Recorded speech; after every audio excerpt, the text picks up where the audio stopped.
Bismillah wa salatu wa salam ala rasulillah wa ala alihi wa sahbihi wa man wala amma ba'd. So today, inshallah, we're going to begin our very first lesson. You have your binders in front of you. I want you to bring these binders all the time. And if you see that, why am I choosing binders over notebooks? Okay, because you could keep putting the paper in, and you could do what? You could take the paper out. You could use this as a manual, a tool, a book. You could take things out, you could place them here, you could divide them so it has room to grow.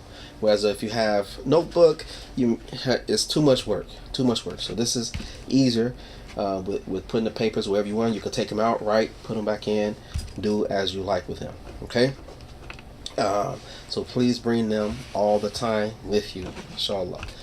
So the first thing we're going to talk about today is just something in brief: Islam. Okay, and this is not something that I only talk, but we're going to be engaging. Okay, so Islam. Who understands what Islam is? What is Islam?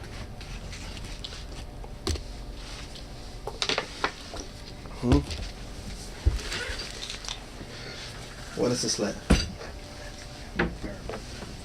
You raising your hand? Go ahead. I see somebody raise their hand. Okay. I guess Go ahead. Islam is a way of life. Hmm. Okay, Islam, way of life. And this is a beautiful way to describe it. Okay, way of life. Better than the word religion. Okay, people usually they say Islam is the religion of the Muslims. Okay, but it is what? A complete way of life. And right? And we said way of life, but I guess the better word we can add in there is what? Complete. Do we write this down? It'll be better for you. Complete way of life. You need space and stuff here.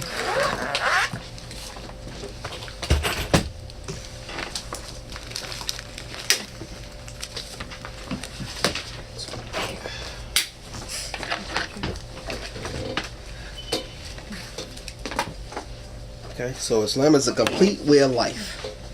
Okay, and so this is for your own understanding. This is for the understanding when you talk to other Muslims, and also when you talk to people who are not Muslims. Okay, because we gotta be able to explain our religion. What is it that you believe? Okay, you're Muslim. What does that mean? Your religion is your way of life. Your religion of Islam is, I don't like religions. Right? That's what people say. But no, I believe that you do like religions. Everyone has a religion. No, I don't. What do you mean? No, you don't. You don't live? You don't believe in something? You don't have any type of standards? You don't have any do's and don'ts or rules that you govern yourself by? Everyone has something. Everyone has a way that they live their life, even if it's maybe looked at as a bad way. But it's a way of life.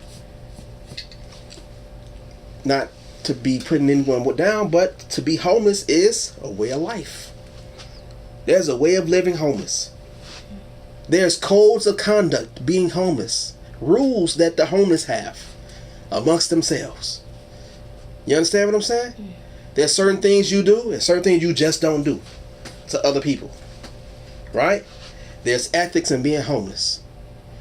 In gang life, thug life, street life, crime, there's ethics, right? Everyone know the rule. Don't snitch, right? Mm-hmm. There's a code. It's called the criminal code, right? But they have a way, right? There's a way about doing business in that lifestyle. Everyone has the way that they live, right? And if that's what they live their life by, that's their way of life. That could be their religion. And they actually do. Did y'all know that they have a cocaine god, a drug god? Did y'all know about that? People actually pray to cocaine guy. Y'all think I'm joking? This is for real. They have a little idol and little candles and stuff that they have, that they purchase. They sell them even also in the neighborhoods, unfortunately. And they pray to these things, right? These are for the drug dealers. They use these. So you think this is a joke, right? I'm serious, right? So people have all type of things that they do. Everyone has a way of life, whether it's considered bad, good, or whatever their opinion is. Even the person that says, I'm an atheist, that I don't believe in God, that's your belief. Your belief is that there's no God. But I believe that everyone should treat people good and nice. That's your belief. Do unto others as you want them to. You believe that. So that is your way of life. I don't treat anything one bad. Okay, that's your way of life.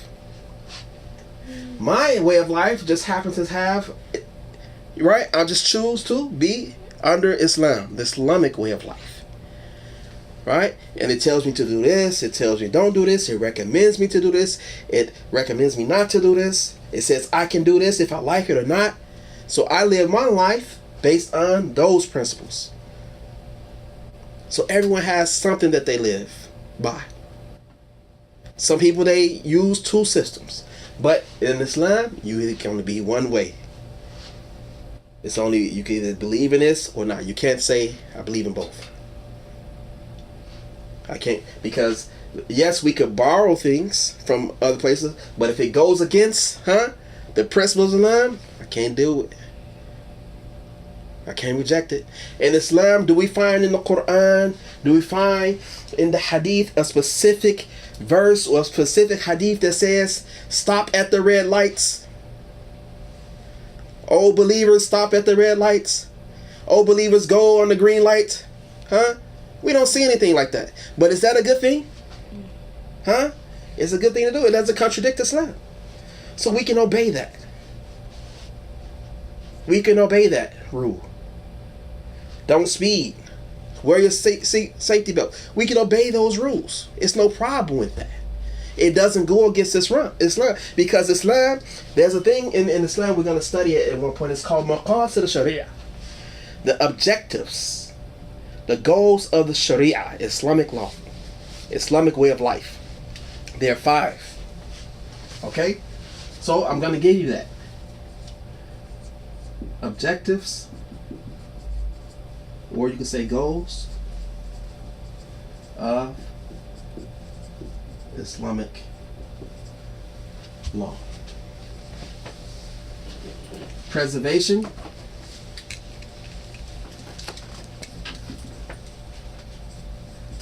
of the deen.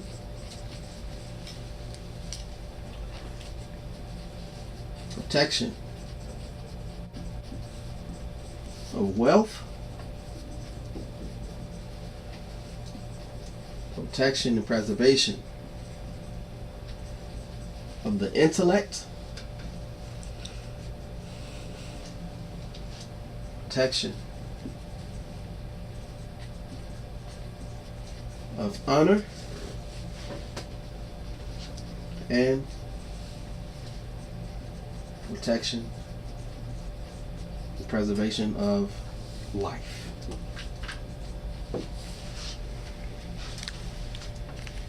Okay. So when we come to, if we see these 5, and if we say, which one does stopping at the red light come under?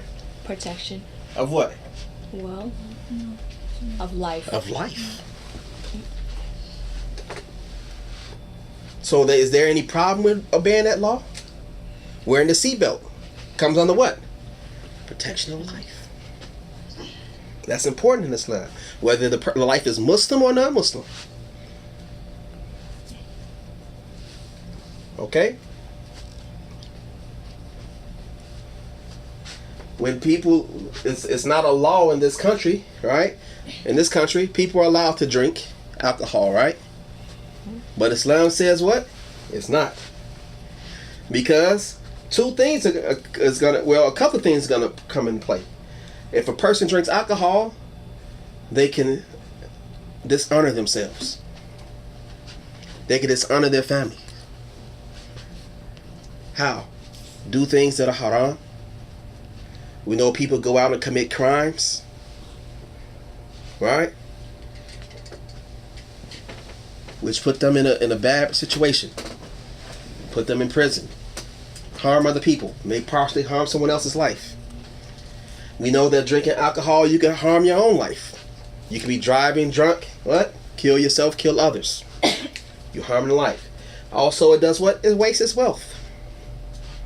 It's wasted wealth. It doesn't benefit. Right?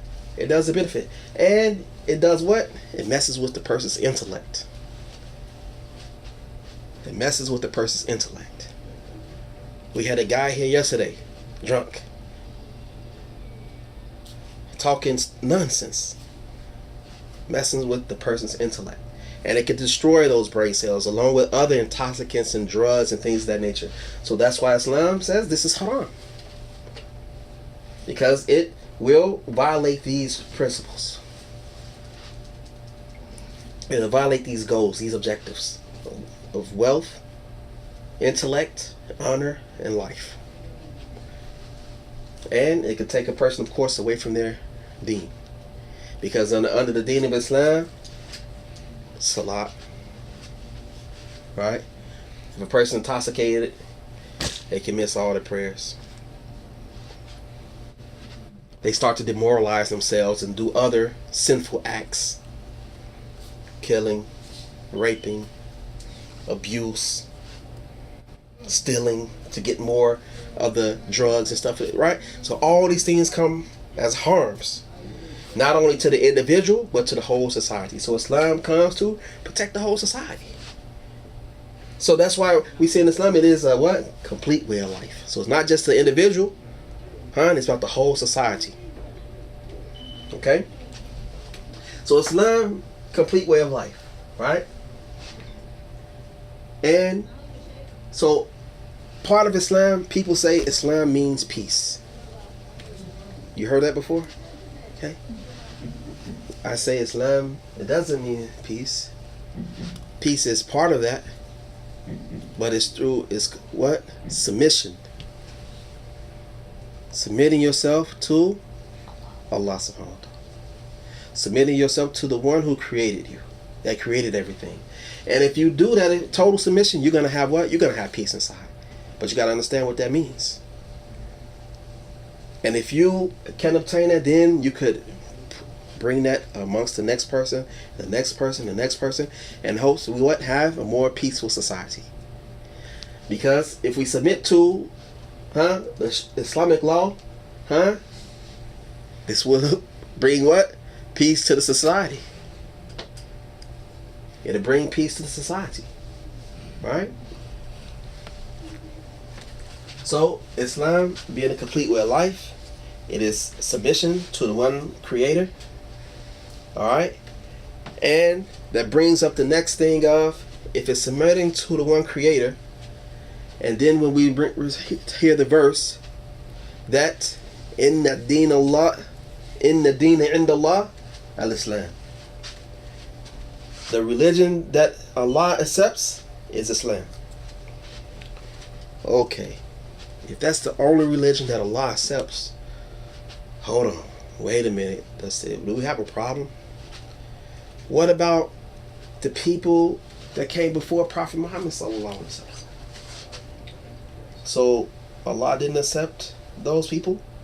What happened to Jesus and John and Mary and Zechariah and Lot and Moses and Abraham and Ishmael and Suleiman and David, Dawood? What happened to all those people? Noah. We say that the way of life that they were upon was Islam. Jesus wasn't a Christian. That's not what he taught. Right? Moses didn't teach Judaism and being a Jew. That's not what he taught. That's not what Abraham was. He was not a Jew or Christian, right? He was what? Muslim. Moses was a Muslim. Aaron was a Muslim. David, Solomon, they were Muslims. John, Jesus, they were Muslim. Mary, she was a Muslim. Zechariah was a Muslim. Lot was a Muslim. Jonah was a Muslim. All right? All of them were Muslims because they did what? They submitted to Allah. Their statements were heavily put. I don't do what I want to do. I'm not acting according to my will. I'm acting according to the one that's in the heavens. There was their statements. When they needed help, they called upon who? Allah. They were praying to their Creator. They didn't have the power to do anything. Those miracles that they did they didn't attribute it to their own selves. Like the magicians and the sorcerers and they attribute it to themselves and their magic or whatever. They didn't attribute it. They said this all comes from Allah. When they help people, when they cure people, everything they did is from the power of Allah, not from me. They clearly said, I'm nothing but what? A servant, nothing but a messenger. Yes, you had to obey that messenger. You have to obey that messenger. Whenever the messenger, the prophet was there, whoever they were, you had to follow them and believe in them. If you didn't, you was not a believer in it. You were not a believer. Or the term that the people like to use, infidels. Alright? That's the term that a lot of non-Muslims like to use, infidel. They think that's the term that the Muslims come. We didn't come up with that term, right? Alright? Heathens and all those different things, right? So, they were Muslims. All those great prophets I mentioned, they were Muslims, and the way of life that they lived was Islam. Submission to the will of Allah, to the will of the one true Creator, the one God, Allah. Alright? So this is how we explain those things. Alright? We have to use simple words that people could understand. Alright? We could give a complete lecture, a complete talk about Islam without ever using the word Islam. Because we live in a country that's not the language we speak. Islam is an Arabic term, right? But we speak English. So we say the way of life of submitting to the one Creator. Alright?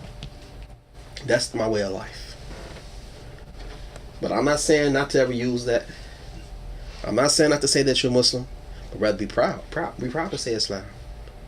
But to explain, let them know what it is. Be proud to say that you're a Muslim or a Muslimah, but let them know what a Muslim is. A Muslim is a person who says, I submit to these things. What enters a person into Islam? Which is our next thing. Okay? What enters a person into Islam? Well, you're asking. I'm asking that question. The Shahada. Okay? Alright. The Shahada. Okay? Or some people say the Shahadatain.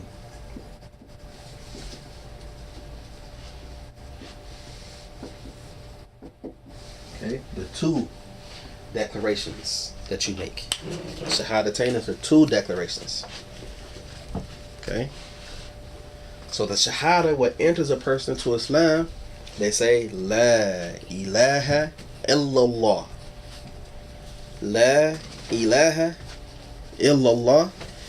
That's the first part of the Shahada. The second is Wa Muhammad Rasulullah. So they say, Ashhadu an la ilaha illallah wa ashhadu anna Muhammadan abduhu wa rasuluhu. So they make those two declarations. So when they make that declaration, or those two declarations, that I testify that there's no deity that's in reality except Allah, and I testify that Muhammad was a servant and messenger of Allah, When they make those two declarations, then after that, they have to live. Or say, I believe in 4 more things. What are those other 4 more things?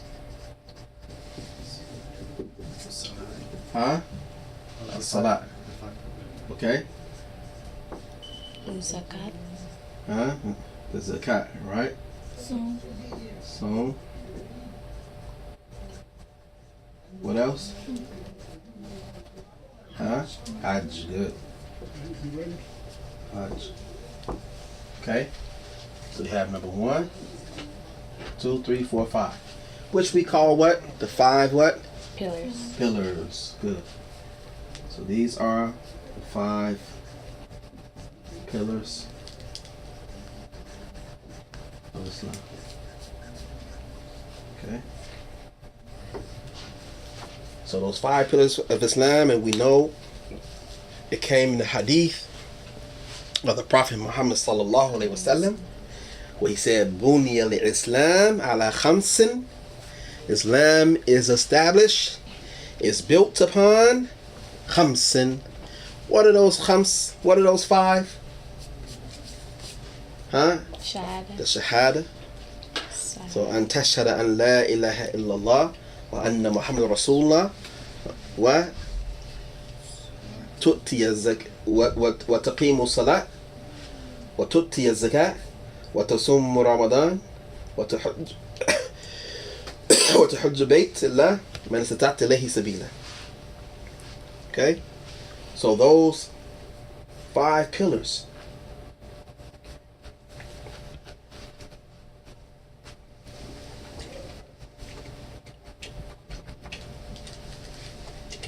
Five pillars of Islam. Also, we know the hadith of Jibril alayhi salam. When Jibril alayhi salam, when he came to the Prophet Muhammad sallam in the form of a nice, handsome, clean, beautiful man, and he sat at the knees of the Prophet sallallahu salam, and he said, "Akhbirni an al-Islam." Inform me about what Islam is. And he said that you believe in Allah. And tu'minu billah. To believe in Allah, and tashhadu an la ilaha illallah wa anna Muhammad Rasulullah, to bear witness that there is no deity worthy of worship except Allah, and that Muhammad is his messenger, and to pray, to establish the prayer, the 5 daily prayers that we're talking about, right? And to give the zakat if you have the ability, you reach the nisab, and to fast, fasting the month of Ramadan, right? And to make Hajj, pilgrimage to the house of Allah, and if you have the ability to do so, right? So the main important thing, number 1, number 2, because these 2, you have to live all of your life. These 2 you live daily, right? This happens if you got wealth. So if you're forever broke, you never reach that, right? Okay? So it's a way of what? Purifying your wealth. Alright, Allah's blessed you. Purify it. Give just a small amount to help those who are in need. Right? And then Song comes what? Once a year. Mm-hmm. Only once a year for what? 29, 30 days. Alright? Out of 300 and what? 50 some days. Right? So it's not even a lot. What's 30 from 300 and something? Nothing. Alright? It's not much. Alright? Then the Hajj. How many times you have to do that? Once in a lifetime. You don't have to make Hajj every year. You don't have to make Hajj every 5 years. Just once in your lifetime. Right? And if you are sick, right? You make it up. If it's fasting. Alright? If it's terminal illness, then you feed someone. Right? Hajj, once you have the money, you have the means, you have the way. If you don't have it, then you don't make it. But you're still Muslim as long as you believe that these are the pillars of Islam. And if I have the ability to do them, I'm going to do them. I want to do them. I want to have wealth so I can give zakat. I want to be healthy so I can fast the month of Ramadan. I want to be able to have enough wealth so I can take care of my business so I can make Hajj. I want those things. Right? So those are the 5 pillars of Islam that every Muslim believes. So this makes a person a Muslim. You say you believe in those pillars. That's all it takes for a person to enter Islam. Does a person have to know all these other things about Islam before learning these? No. These are the key things a person has to know. Sometimes people start talking about marriage. They start talking about jihad. They start talking about hijab, and they start talking about drinking khamr. And what we have to teach the people is this, the shahada, and these 5 pillars. And the next subject we're going to talk about is what's called Tawheed. Let's listen to the adhan.